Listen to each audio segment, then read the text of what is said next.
Hello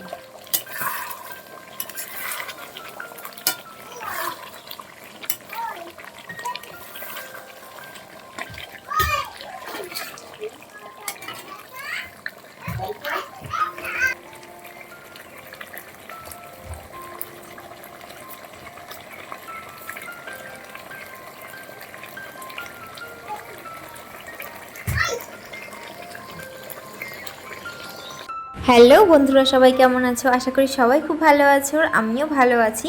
প্রিয়া lifestyle নতুন একটি ব্লগে সবাইকে ওয়েলকাম, আর হচ্ছে অনেক অনেক ভালোবাসা। তো ভিডিও শুরুটা আজকে একটু অন্যরকমভাবে করলাম। সকালবেলা দেখো এদিকে রান্না করছি, মানে রান্নাটা মাই করছিল, তো মার একটু কাজ ছিল বাইরে, তো আমি বললাম ঠিক আছে যাও, আমি কষিয়ে মাংস রান্না করে দিচ্ছি। তো মা তো চলে গেছে, ওই জন্য আমি এখন বসলাম রান্নাটা করতে। আর তারপরে রান্না বান্না করে একটু যাব, একটা জায়গায় যাব, তোমাদের সঙ্গে শেয়ার করব। আর মাংস রান্নাটা মনে হয় আমার কাছে সবথেকে সহজ, পৃথিবীর সবথেকে সহজ রান্না হলো মাংস, যেটাতে কোনো ঝামেলা নেই, শুধু মশলা করো, কষাও আর মাংস রান্না করে ফেলো। তো এরকম একটা, তো এরকম দেখো কষানোর সময় এরকম কালারটা এসছে। তো কে কে, আর যদি কেউ রান্না করতে নাও জানে, যে রান্না করতে একেবারেই পারে না, সে মাংস রান্নাটা অনায়াসে করে ফেলবে। মানে মাংস রান্নাটা হলে খুবই সহজ, আমার কাছে খুবই সহজ হলো মাংস রান্না করা। আর অন্য কোনো রান্না করতে পারলে মোটামুটি পারি, কিন্তু মাংসটা মনে একটু বেশিই ভালো পারি। তো এই, আর সবাই তো কষানো খাওয়ার জন্য রেডি। তো এই দেখো মিঠি ওখানে ধানের বস্তার উপরে উঠছে, ওকে বারণ করছি বারবার উঠিস না, তাও উঠছে, কথা শোনে না একটুও। এখানে এখন হচ্ছে মিঠি একটা মাটির খুঁড়ি ছিল বাড়িতে, তো ওটা নিয়ে এসছে, ওটা দাদুর কাজের সময় কাজে লাগেনি, তো ঘরেই ছিল। তো ওটা নিয়ে এসছে, বলছে এটাতে করে আমাকে দাও, তো ওটাতে করেই এখন দিচ্ছি। আর তোমরা কে কে মাংস খেতে পছন্দ করো আমাকে কিন্তু জানাতে একদম ভুলো না। আর এখানে তো মাংসর কষানোটা মোটামুটি কমপ্লিট, এখন জল দিয়ে দেবো। তো এই দেখো এরকম কালারটা এসছে। তো আমার বেশি ওই যে লাল টকটকে একটু ঝাল ঝাল টাইপের মাংস, তো এরকম খেতে ভালো লাগে না, সিম্পল সাদামাটা রান্না, তো এটাই খেতে বেশি পছন্দ করি। মানে বেশি মশলাপাতি, বেশি অতিরিক্ত ঝাল, এটা আমার খেতে একদমই ভালো লাগে না। তো আমাদের বাড়িতে কেউ তেমন একটা খায়ও না, তো সিম্পল একটা পাতলা ঝোল ওরকম খেতেই আমরা পছন্দ করি। আর এই যে আমার বড় মশাই খাচ্ছে, তো গামলা নিয়ে বসে পড়েছে একদম। চলো রান্নাবান্না তো কমপ্লিট, এখন একটু রেডি হয়ে বেরোবো।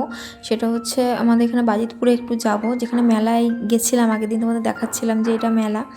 তো ওইখানে একটু যাব, একটু ফোনের দোকানে কাজ আছে। আসলে ব্যাপারটা হয়েছে, আমার ফোনের যে গ্লাস, ওই গ্লাসটা হচ্ছে কিছুই হয়নি, মানে ভেঙেও যায়নি, কিচ্ছু হয়নি, তো গ্লাসটা চেঞ্জ করতে হবে। তো এই কার্ভ ডিসপ্লে নাকি একটাই সমস্যা, সেটা হলো 3 মাস হয়ে গেলে তারপর ডিসপ্লেটা চেঞ্জ করতে হয়, নাহলে আঠাটা লেগে গেলে পরে মানে উপরের গ্লাসটা তুলতে সমস্যা হয়, এই আর কি। এখন সেই জন্যই যাচ্ছি, এখন এই রোদের মধ্যে। তা কী করবো বলো, বিকেলবেলা তো ঝড় বৃষ্টির সময়, রোজই কিছু না কিছু হচ্ছে, তো সেই জন্য আর কি সকাল সকালে বেরিয়ে পড়লাম। তখন কটা বাজে, 10টা মতো বাজে। তো এই সময় যে মিঠিকে নিয়ে বেরিয়ে পড়লাম, মিঠিকে বাড়িতে রেখে গেলে তো মা করে খুঁজে বেড়াবে কোথায় গেল মাম্মাম। তো বাবা থাকলে অসুবিধা হয় না, ওর দরকার লাগে না, কিন্তু তাও নিয়ে এলাম, কারণ ভাই বাড়িতে নেই, ও স্কুলে গেছে, নাহলে ওর সঙ্গেই খেলা করে। আর এই যে মেলা তো ভেঙে চলে যাচ্ছে, এই মেলা ভেঙে চলে যাবে আড়নঘাটার যুগল মেলাতে। তো আড়নঘাটা যেই বিখ্যাত মেলাটা হয় যুগল মেলা, তো ওখানেই চলে যাচ্ছে। আর এখানে দেখো প্রায় সব দোকানে উঠে গেছে, তো এখান থেকে 2টো টেডি নিলাম, একটা এই যে এটা নিয়েছি, আর একটা গাড়ি নিয়েছি। তো এইগুলো নেব, নিয়ে এখন একটু মেলাটা ঘুরে দেখবো, চারিদিকটা দেখে তারপর বাড়ি চলে যাব।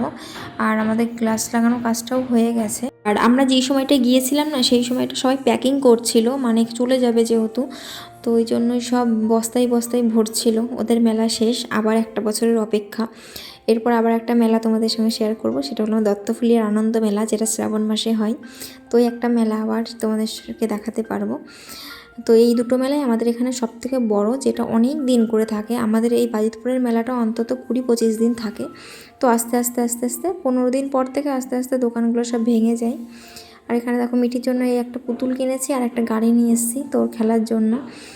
তো এই দুটোই কেনা হয়েছে মেলা থেকে, আর তেমন কিছুই কেনা হয়নি। হ্যাঁ, আর আমি কিনেছি একটা লবণদানি, তো সেটা তোমাদেরকে দেখানো হলো না। আর কয়েকটা চামচ কিনেছি স্টিলের। তো এই ছিল তো মেলা ঘোরা আর কিছু জিনিসপত্র কেনাকাটা। একটা ছোট্ট ভিডিওর মাধ্যমে তোমাদের সঙ্গে ব্লগটা শেয়ার করলাম। তো কেমন লাগলো তোমরা কমেন্ট করে জানিও, আর ভালো লাগলে লাইক করো, কমেন্ট করো, আর সাবস্ক্রাইব করে আমার পাশে থেকো। এটাই, টাটা।